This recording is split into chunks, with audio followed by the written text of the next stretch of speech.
So I think it's super important to have core values that kind of are your guidepost of, where you want your life to go. So for me, my three are authenticity, fun, and health. So if whatever I'm doing doesn't fit into those three buckets, I don't want to do it. The Health in the Real World podcast is sponsored by most exercises and workouts, whether they be running, biking, elliptical, rowing machine, traditional weightlifting, or even CrossFit, do not give you a balanced workout. And when you do workouts that neglect even one area, you're out of balance, resulting in pain and injury as well. Achieve your goals with the fitness program your chiropractor would love. Visit chrisjanke.com/pod to watch the free video. It's the Health in the Real World podcast. It's time to start the show with Chris Janke as your host. Here to give you everything that you need when it comes to fitness strategies. We keep it simple and easy. It's your roadmap to get healthy. You don't need equipment and you don't need a gym. Just the right strategies to get you fit and trim. Welcome to Health in the Real World. We are here today with Allison Jackson. Allison is the founder of Allison Jackson Fitness. She's passionate about all things health and fitness, just like I am. She really loves sharing her knowledge and expertise to help corporate moms get lean, eating the foods they love so that they can perform at their best. Allison, how are you doing today? I am doing fabulous. How are you, Chris? I'm doing amazing. Thank you so much. I'm really glad to have you on the show. Sounds like you're really passionate about health and fitness. Can you give us a little bit of background as far as how you got into it? Fill in any of the gaps that I missed on your introduction. Yeah, absolutely. So I always say I'm a lifelong fitness enthusiast. I played field hockey in high school and college. I used to read my dad's muscle and fitness magazines and work out in our unfinished basement on his weight bench. And I always kind of dreamed of being on the cover of one of those magazines, like how people could transform their bodies through diet and exercise. So that was always in the back of my mind. I went on to become a runner. I did marathons, triathlons. And then finally in 2012, I said, you know what, this has been a bucket list item. I am going to compete in a figure competition, which is essentially bodybuilding meets beauty pageant. So I got hooked in 2012. I've been competing ever since. And then probably back in 2016, people started asking me, like, what are you doing? How are you prepping for these shows? So I started coaching my family and friends and eventually launched a business. So I always say my business sort of found me. Nice. That's pretty awesome. You just kind of went with your passion, and then you know, people who wanted to participate in something similar kind of found you in that way. So do you train mostly other bodybuilders who want to do contests, or kind of a little of everything? Or so it's funny, those are the only people I actually will not train are competitors. I typically will train, because it's so hard. Like I always say, whatever your goal is, you should get a coach because they're going to fast track your progress. So when I compete, I get a specialized figure competition coach. So I typically train women like me, right? You're working full time. Maybe you have kids, you have a husband, a family, you have a lot of different responsibilities. How do you prioritize the health and fitness piece? So those are the folks that I really target and try to help. it's really interesting too that you're sort of like training in one way and helping a different clientele. I sort of feel like I'm the same way. Like when I go to the gym, and I used to be an athlete. I played high level basketball and soccer, and I train hard. Like I work myself harder than I work any of my clients. Most of my clients typically are people who have had back pain, who are looking to balance their core, their alignment, things like that. And so I think it's really interesting. It sounds like you're very similar in that way. Yes. That is funny that you have a different target. Like I've trained a few professional athletes, and I told them right out, I'm like, this is not going to be intense like your football training. This is, we're going to be relaxing, we're going to be stretching. So very interesting. So Allison, what in your mind is, I'm going to go kind of a little bit more general, just so we can help as many people as possible on the show. But in your mind, what is step one? What is step maybe even 1, 2, 3? Somebody's, we're in January right now. This is a good time for this as well. But, they've been sitting on the couch for maybe too long. They've been eating a little bit too much. They gained 7 pounds in the last 3 months, stuff like that. And they're just like, all right, I'm ready for step one. What is step one in your mind? Step one in my mind is to download a free app like MyFitnessPal and just track what you're eating. Don't make any changes. but just get a baseline of how many calories and what types of nutrition you are taking in. And the beauty of an app like MyFitnessPal, and I'm not affiliated with them, I've used it forever. I love it. It's free. It's accessible to anyone on their phone or desktop. But it will tell you how much protein, carbohydrates, and fat, fiber, sugar, all those different nutrients that are really important to take a look at and say, okay, where can I make tweaks? So that to me is always step number one, is try to get the insight into what are you doing now and what needs to change. Yeah. And then the obvious things will kind of pop out at you, right? Like, oh, I'm not drinking enough water, or I'm only eating half the protein that they recommend. So, Yes. so I like that. I like, and most people can take those little tweaks as far as they can take it. And then at that point, maybe hire a coach, hire somebody like you, like me. Yes. What are the first couple things though that you would recommend? I just mentioned water, protein. What else Yeah. is kind of a layperson looking for? So look at your sodium. A lot of people, their sodium is off the charts because anything packaged. So like your deli meats, you might think, oh, I'm eating healthy, I'm eating, turkey. But if you have turkey and then you have cottage cheese and then you have something else packaged, that sodium starts to rack up and it's going to impact the scale. You're going to retain water. You're going to think you're eating clean and healthy, but if your sodium is off track, that's a key piece. And then another one is fiber. A lot of people are like, oh yeah, I eat lots of fruits and vegetables. But if you look at that fiber number, that will tell you the truth, if that is in true fact. And I struggled with that too. I looked at that number and I'm like, I thought I was eating healthy all this time. And it's like, I really have some room for improvement. You want to try to get 25 grams of fiber, which if you have, a fruit or vegetable at each meal, you should hit that with no problem.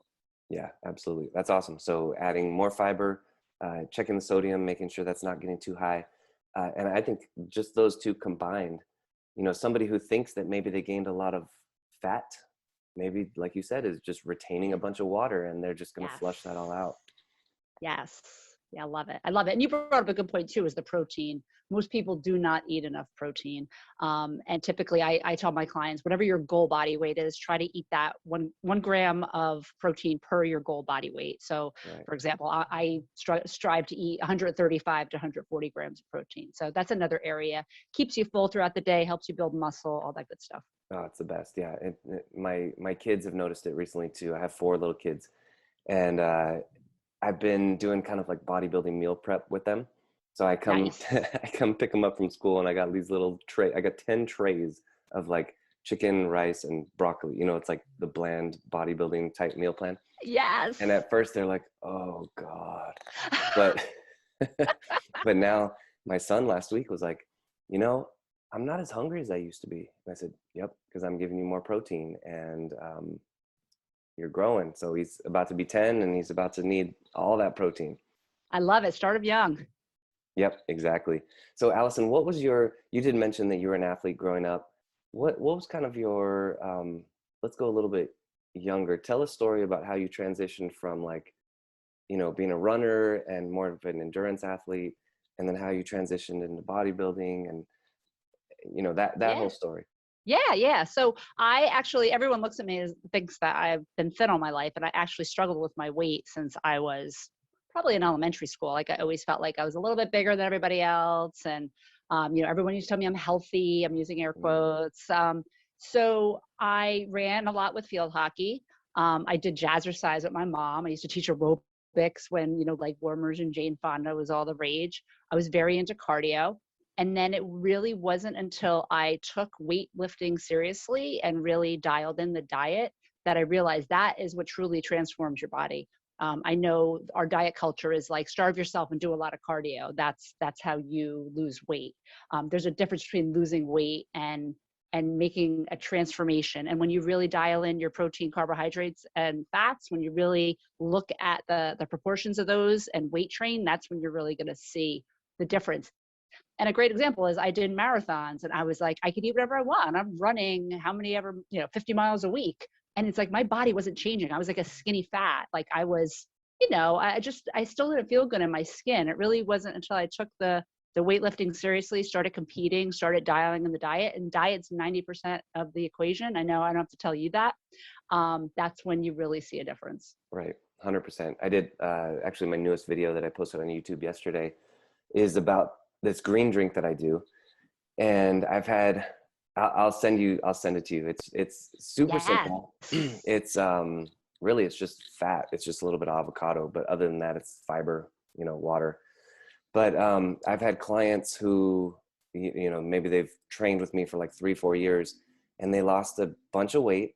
But I knew, like you said, it's all diet, right? I knew, okay, you lost 30 pounds. That's cool, but you're still 10 pounds away from where you said you wanted to be and where all the markers say that you should be. What's going on? What are you eating? Oh, well, I'm not eating, of course, the confession. And then I said, Yes. you got to do the green drink. You got to do the green drink. Finally, one New Year's Day, they're like, okay, I'll do the green drink. By the end of January, they lost the 10 pounds. And it Wow. was just ridiculous how quickly it happened. So, Oh, yes. I definitely want your green drink. absolutely. It's very low sugar, very high fiber, a lot of water, vitamins.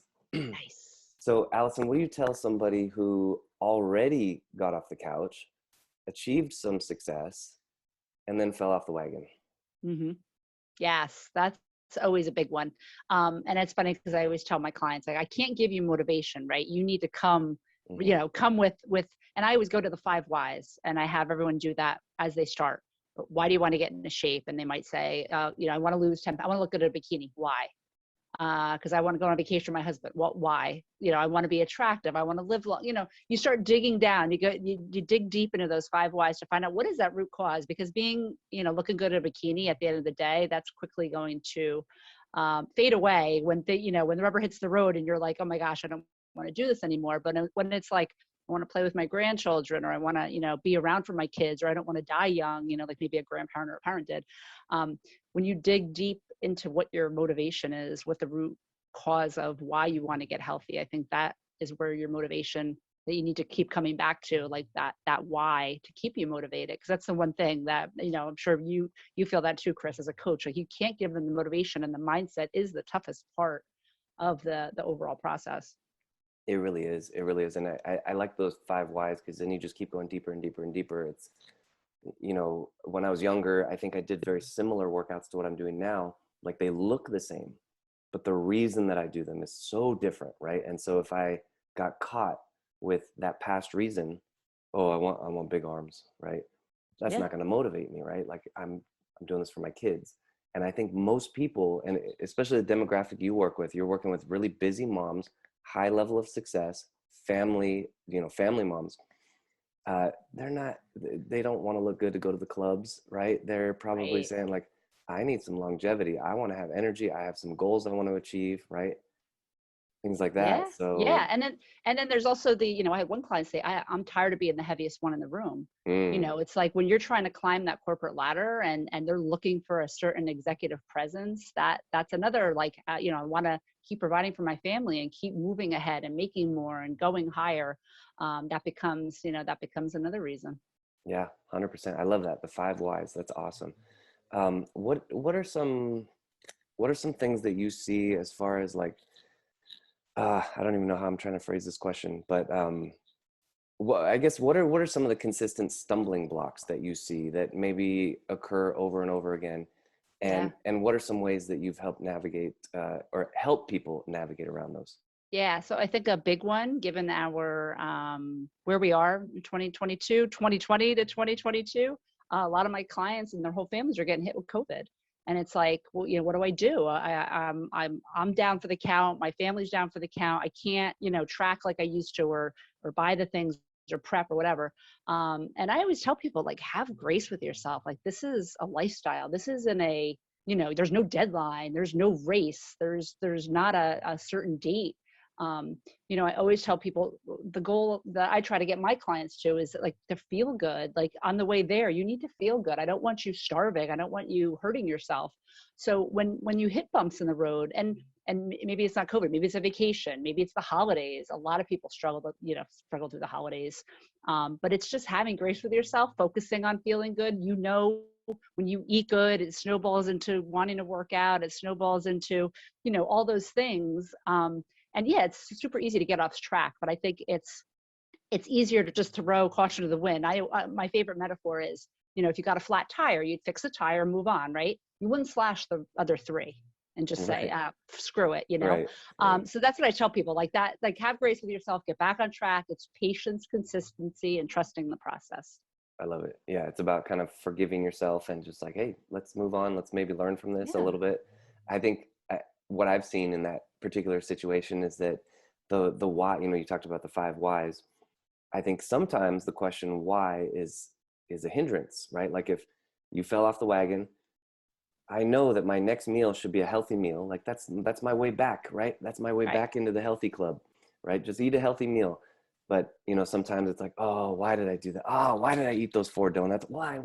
Right? That's when the why is like, it really Yeah. doesn't matter. Just move on. Just stop, move on. Yes. Yes. And it's life. It's life. You know what? Like you're not ever gonna not eat a donut. So did you eat it? Yeah. Did you enjoy it? Great. Okay. To your point. Like, okay, move on. Move Next. on. Next. Right. It's a new day. You don't have to wait till January 1st. Just wait until like right now. All right, we're Yeah. good. We're starting over. Yeah. Nice. Allison, I want to go really big picture to give you a chance Mhm. to kind of speak a little bit more about your life philosophy, things like that. So fitness aside, or you can kind of weave it in if you like, because I know health and fitness is an important part of the entire life.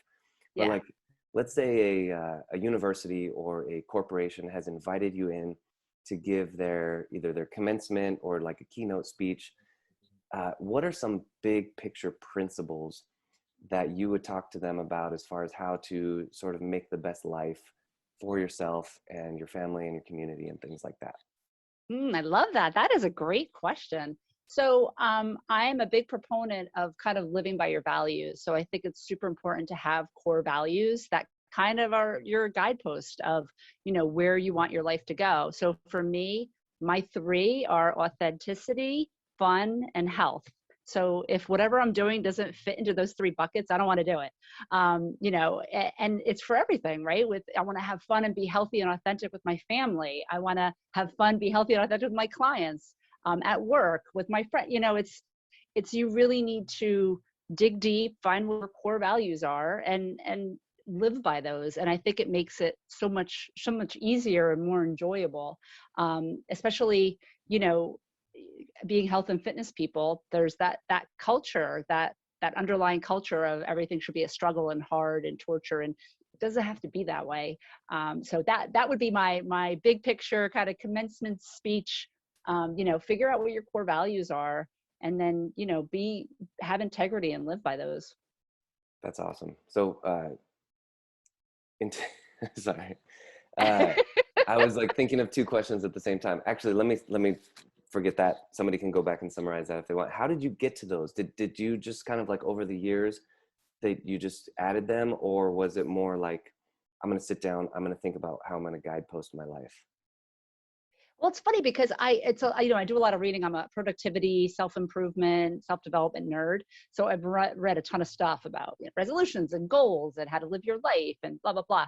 And I think I came across something that was like, like, what is your mission statement? Like, what's your goal in life? I've even seen exercises where it's like, write your obituary. How do you want to be, Oh man. remembered, right? So I think it was a combination of those.